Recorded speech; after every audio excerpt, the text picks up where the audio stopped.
hope you all are doing well.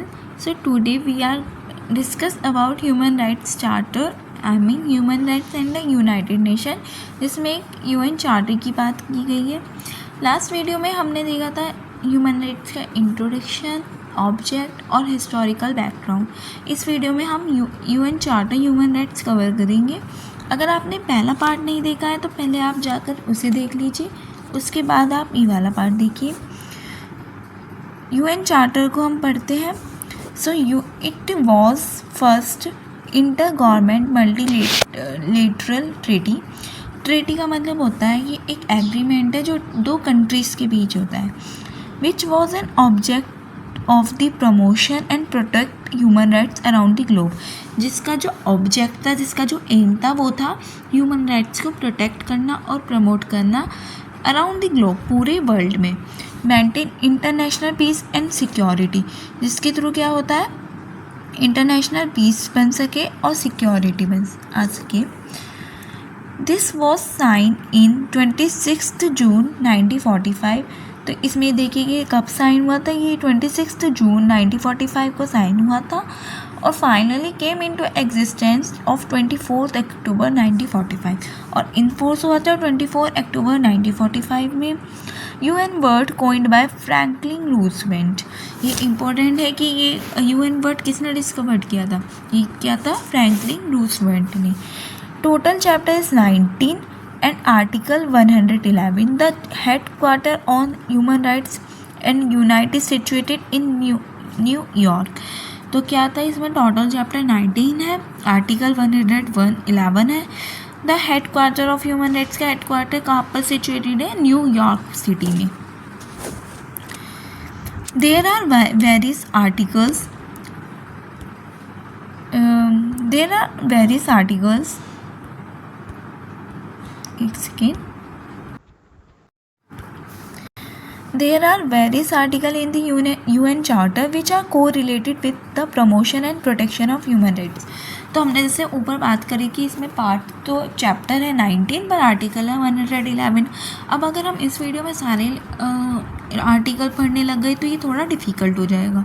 तो इसमें हम कुछ इंपॉर्टेंट आर्टिकल जो एग्ज़ाम पॉइंट ऑफ व्यू से इम्पोर्टेंट है हम उनको देखेंगे. तो की प्रोविजंस देखते हैं आर्टिकल 1 के. Article 1, it promote and encourage the human rights. इसने प्रमोट किया और इंकरेज किया ह्यूमन राइट्स को. The UN is committed to promote the human rights for all the individual regardless of their race, caste, religion और place of birth. जो article 1 का main object था ये था प्रोवाइड इक्वल राइट्स. सभी लोगों को इक्वल राइट्स प्रोवाइड करना without any race discrimination, caste discrimination और प्लेस ऑफ बर्थ. तो जैसे हमने अपने फंडामेंटल राइट्स में पढ़ते हैं, आर्टिकल 14 कहता है राइट टू इक्वलिटी. तो उसके थ्रू याद कर सकते हैं कि UN चार्टर में इक्वल राइट्स कहाँ पे प्रोवाइड किए गए थे, आर्टिकल 1 में. ओके. और इसका जो प्रमोट करना, इसका जो मेन उद्देश्य था, ऑब्जेक्ट था, वो था प्रमोट और इंकरेज करना ह्यूमन राइट्स को. आई होप आपको इतना समझ आया होगा. इसके बाद देखते हैं हम आर्टिकल 13. तो जैसे मैंने बताया था कि इसमें 111 आर्टिकल्स है जो थोड़े डिफ़िकल्ट हो जाते हैं सभी आर्टिकल्स को एक वीडियो में डिस्क्राइब करना. इस वीडियो में हम एग्ज़ाम के पॉइंट ऑफ व्यू से ही इम्पोर्टेंट आर्टिकल पढ़ेंगे. तो 1 के बाद आता है 13. It promote international cooperation in the economic, social, culture, educational and health. तो जो इसने प्रमोट किया वो किया था इकोनॉमिक में, सोशल में, कल्चर, एजुकेशन और हेल्थ में. To assistant for the human rights and fundamental freedom for all man and women. और क्या दी, फंडामेंटल फ्रीडम दी ऑल मैन के लिए और वुमेन्स के लिए. ओके. अब हम देखते हैं आर्टिकल 55 क्या बात करता है.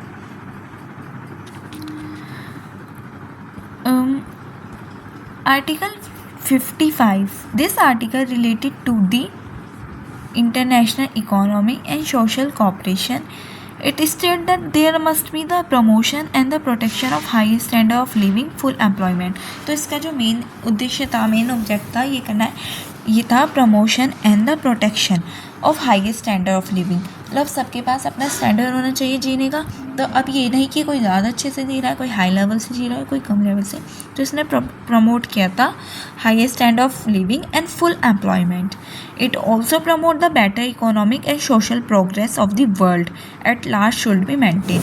और ज़्यादा योगदान था इसमें इकोनॉमिक प्रमोट करने में और सोशल प्रोग्रेस में। Article 56. It states that obligation of the members state to promote human rights which are universal in nature and must be accepted by all. तो इसका obligation था जो स्टेट के मेंबर्स हैं वो ह्यूमन राइट्स प्रमोट करे, विच जो ह्यूमन राइट्स क्या है, ये human rights universal in nature है, okay, and must be accepted by all, जिसको सबको एक्सेप्ट करना चाहिए बिकॉज ये यूनिवर्सली ग्लोबली बने हैं। It assure that there must be the cooperation amongst the various nation in order to work jointly for the protection of human rights. इसमें क्या था कि काफ़ी सारे नेशंस मिलके, काफ़ी सारी कंट्रीज मिलके वर्क करे जॉइंटली जो प्रोटेक्ट करेगा ह्यूमन राइट्स को। ये बात करता है आर्टिकल 56। तो अभी तक हमने कौन कौन से आर्टिकल पढ़े? हमने पढ़ा आर्टिकल 1, आर्टिकल 13 जो आर्टिकल 1 बात करता है इक्वल राइट्स की, आर्टिकल 13 बात करता है social, culture, education, health and economic rights की, आर्टिकल 15 बात करता है standard of living, high standard of living and full employment, मतलब बेटर इकोनॉमी की। आर्टिकल 56 में हमने बात की कि जॉइंटली वर्क करे यूनियंस, आई मीन नेशंस। अब हम बात करते हैं आर्टिकल 62 की। It provide the establishment of economic and social council. तो ये एक शॉर्ट क्वेश्चन भी बन सकता है कि इकोसॉक की इस्टेब्लिशमेंट किस आर्टिकल के थ्रू किस आर्टिकल में बताई जाती है। तो ये है article 62 which is one of the principal organ of UN. ये वेरी इंपॉर्टेंट आर्टिकल्स हैं।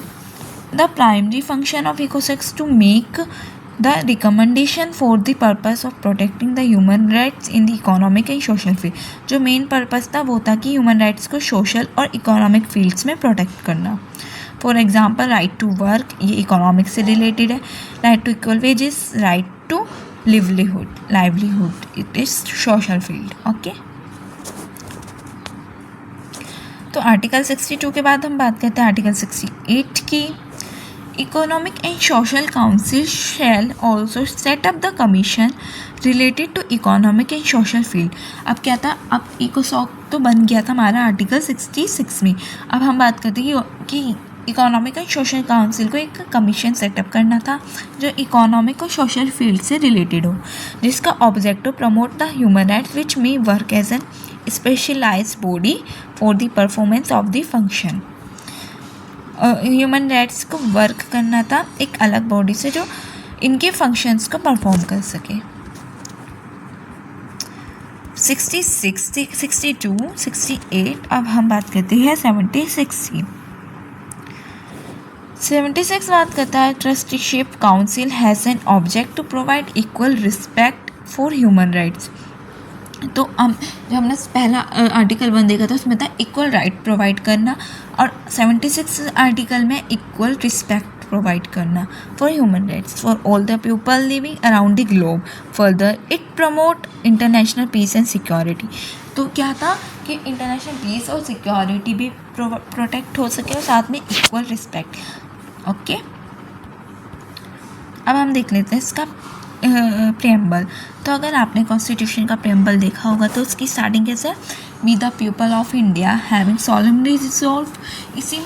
इसी तरह से जो यूएन चार्टर की प्रेम्बल है उसकी स्टार्टिंग है, we the people of the United Nation faith in fundamental human rights in the dignity and worth of the human in the equal right for man and women. इसमें बात की गई है कि United Nation fundamental human rights को faith करता है, dignity पे बात करता है और ये इक्वल राइट्स प्रोवाइड करता है मैन और वुमेन को। क्यों करता है? To save the generation from the war, जिससे जो आने वाली जनरेशन है वो वॉर से बच सके। To assure the faith in fundamental human rights, human rights, fundamental human rights में विश्वास बढ़ सके, to provide justice for all, सबको जस्टिस मिल सके, to promote social progress and development, social progress हो सके, डेवलपमेंट हो सके। अब इसमें एक वर्ड आया था, हमने एक वर्ड देखा था, वो था ट्रीटी। तो जब भी आप ह्यूमन राइट्स पढ़ते हैं ना, ये 4-5 वर्ड आते हैं, तो हम पहले इनका वर्ड्स मीनिंग देख लेते हैं कि क्या होता है। जब हम ट्रीटी की बात करते हैं तो ये एग्रीमेंट्स हैं दो कंट्री के बीच।